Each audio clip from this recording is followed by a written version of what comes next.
ছিল উৎকণ্ঠা, ছিল আতঙ্ক, কিন্তু প্রত্যাশা মতো হাওড়ার বালিটিকুড়ি কোঅপারেটিভ ব্যাংকের নির্বাচনে জয়লাভ করেছিল তৃণমূল কংগ্রেস। নির্বাচিত প্রতিনিধিদের নিয়ে বোর্ড গঠনের নির্বাচন হলো বৃহস্পতিবার। সেখানে কংগ্রেসকে হারিয়ে জয়লাভ করল তৃণমূল কংগ্রেস। আগামী বোর্ড গঠনে তৃণমূল কংগ্রেসেরই বোর্ড গঠন করবে। শুক্রবার এই কথা বললেন হাওড়া পৌরসভার 50 নম্বর ওয়ার্ডের প্রাক্তন কাউন্সিলর তিলকেশ মণ্ডল। তিনি বলেন, এই জয় মুখ্যমন্ত্রী মমতা বন্দ্যোপাধ্যায়ের সততার জয়, এই জয় তৃণমূল সরকারের উন্নয়নের জয়।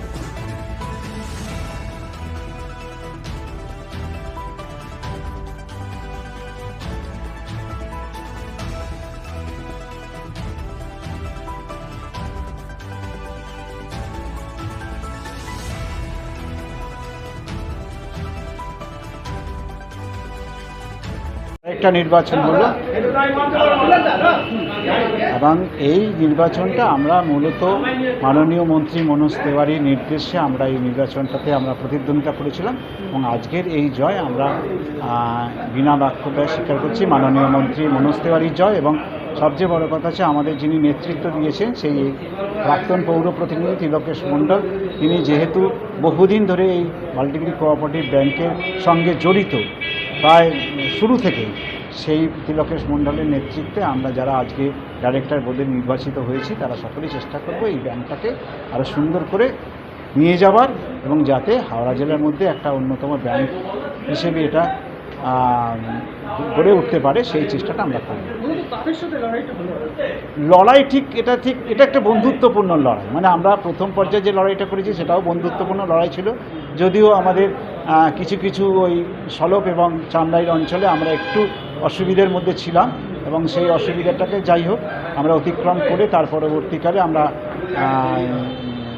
যেভাবে এগিয়ে এসেছি এবং আজকেও যে প্রতিদ্বন্দ্বিতা হয়েছে এটাও আমাদের মধ্যে নিজেদের মধ্যেই প্রতিদ্বন্দ্বিতা। এটা সমস্ত স্কুল ইলেকশনে যেমন হয় বা লাইব্রেরি ইলেকশনে যেমন হয় সেইভাবে আমরা বিরোধী বলতে কোনো বিরোধী দল নেই এখানে, নিজেদের মধ্যেই আমরা আমাদের যারা ক্যান্ডিডেট হয়েছেন তারা সকলেই একই দল করেন, সকলেই তৃণমূল কর্মী এবং সকলেই তৃণমূলের নেতৃস্থানীয়, সকলকে নিয়েই আমরা করি। সেখানে বিরোধিতা বলতে সেই নিজেদের মধ্যে একটা বন্ধুত্বপূর্ণ লড়াই।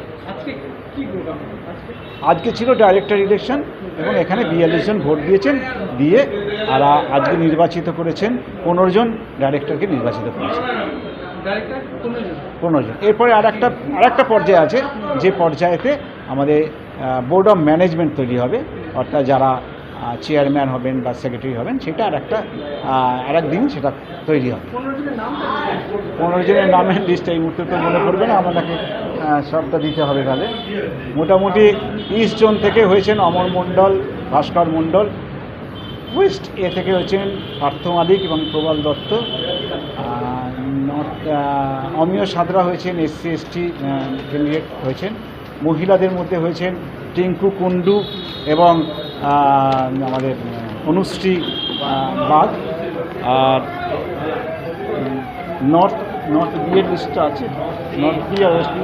নর্থ এতে অরুণ চক্রবর্তী এবং বিভাস রঞ্জন সরকার, আর সেন্ট্রাল জোন থেকে অচিন্ত পাছাল এবং হেমন্ত কুমার হাজরা, আর নর্থ বি এর না ওটা বলে দিয়েছি, নর্থ বি আর ওয়েস্ট বি এতে নেই। নর্থ বি ওয়েস্ট বিটা দেখে বলতে কারণ এরা অনেক আগেই হয়ে গেছে, শুধু ডাইরেক্টর বোর্ডে ইলেকশন, শুধু ডাইরেক্টর বোর্ডে ইলেকশন হলো আজকে। ডাইরেক্টর 12 জনই হলো, 15 জনই হলো, 15 জনই ডাইরেক্টর। আমার নাম প্রবাল দত্ত। দীর্ঘদিন হয়নি, এর আগে একটা বোর্ড তৈরি করে দিয়েছিলেন আমাদের পূর্বতন যিনি বিধায়ক ছিলেন জটু লাহিড়ী, তারও যে টার্মটা সেই টার্মটা শেষ হয়ে গিয়েছিল 2017 সালে।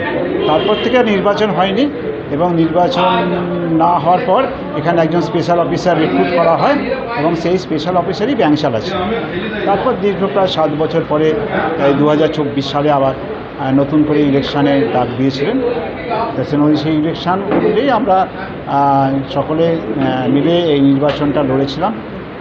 6টা জোন, একটা জোন হচ্ছে ইস্ট জোন, ওয়েস্ট এ, ওয়েস্ট বি, নর্থ এ, নর্থ বি এবং সেন্ট্রাল। আর এর সঙ্গে ছিল প্রত্যেক জোনেতে সাধারণ ক্যান্ডিডেট ছাড়াও ছিল দুটি জনে ছিল যারা SC ST ক্যান্ডিডেট একজন করে, আর একজন করে মহিলা ক্যান্ডিডেট কম্পালসারি ছিল।